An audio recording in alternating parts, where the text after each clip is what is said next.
बिस्मिल्लाहिर्रहमानिर्रहीम। अस्सलाम वालेकुम स्टूडेंट्स। अच्छा स्टूडेंट्स, आज मैं आप लोगों को कुछ बेसिक डेफिनेशंस बताऊंगी, ठीक है। जिसमें से नंबर 1 है मैटर। देखिए, मैंने आपको अपनी फ़र्स्ट वीडियो में भी बताया था कि मैटर क्या होता है। देखिए, हर वो चीज़ जो वज़न रखे यानी जिसका मास हो एंड ऑक्यूपाई स्पेस यानी जो जगह घेरे, वो मैटर है, ठीक है।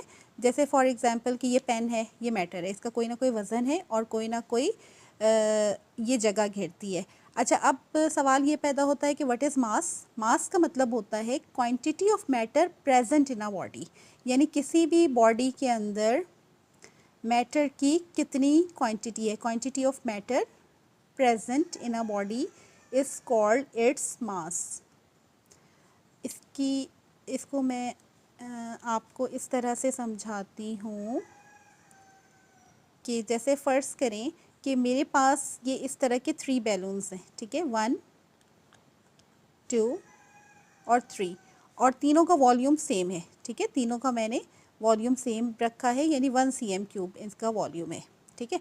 अच्छा, अब इस बैलून के अंदर फॉर एग्जांपल कि मैंने आयरन फाइलिंग से इसको फिल कर दिया, दूसरे बैलून को मैंने वाटर से फिल कर दिया, ठीक है। इसके अंदर आयरन है, दूसरे के अंदर वाटर है, और ये जो मेरा थर्ड बैलून है इसके अंदर मैंने एयर है, मतलब इसमें कुछ भी नहीं है, तो इसका मतलब है कि इसको मैंने एयर से फिल कर दिया।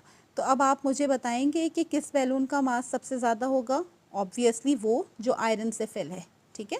फिर सेकंड नंबर पे वाटर का होगा और सबसे कम मास एयर वाले बैलून का होगा, ठीक है। क्योंकि देखें, इस बैलून के अंदर क्वांटिटी ऑफ मैटर ज़्यादा है। आयरन सॉलिड है, सॉलिड के मॉलिक्यूल्स, सॉलिड वो चीज़ होती है जिसके अंदर एटम्स या मॉलिक्यूल्स बहुत एक दूसरे से क्लोज होते हैं।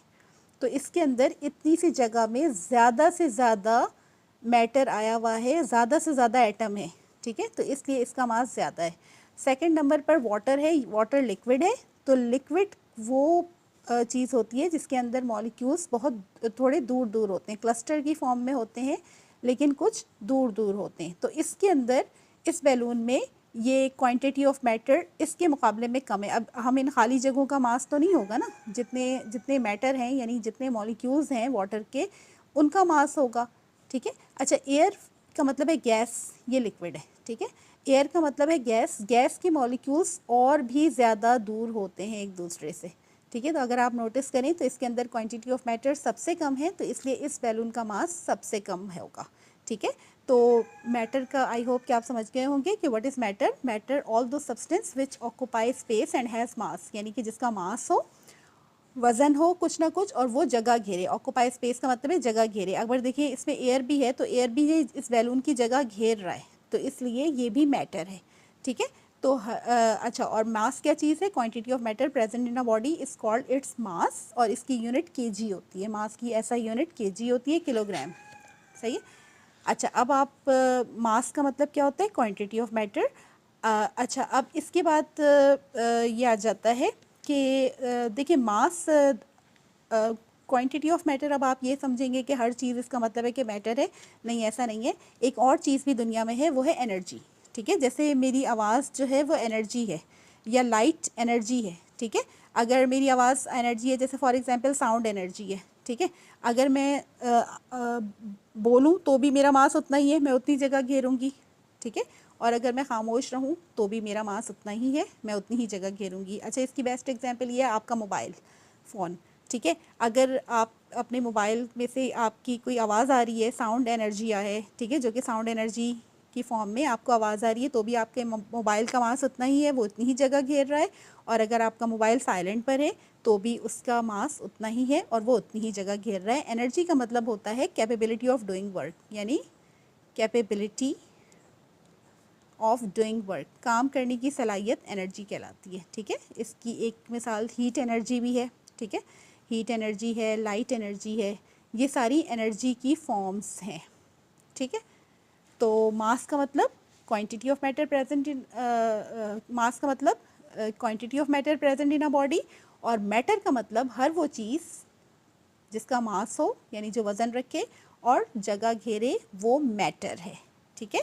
और दूसरी चीज़ है एनर्जी। एनर्जी का मतलब है कि कैपेबिलिटी ऑफ डूइंग वर्क, यानी काम करने की सलाहियत एनर्जी कहलाती है, ठीक है।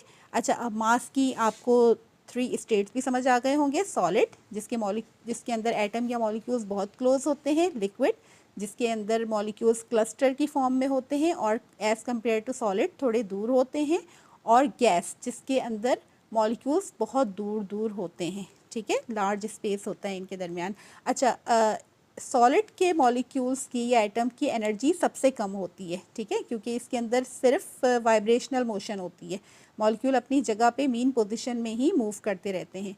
लिक्विड के मॉलिक्यूल्स में सॉलिड के मॉलिक्यूल्स के मुकाबले में एनर्जी थोड़ी ज़्यादा होती है, और गैस के मॉलिक्यूल्स में लिक्विड के मुकाबले में भी एनर्जी ज़्यादा होती है। यानी अगर हम इनकी एनर्जी देखें तो सबसे कम एनर्जी होगी सॉलिड की, ठीक है, उससे ज़्यादा होगी लिक्विड की, उससे ज़्यादा होगी गैस की।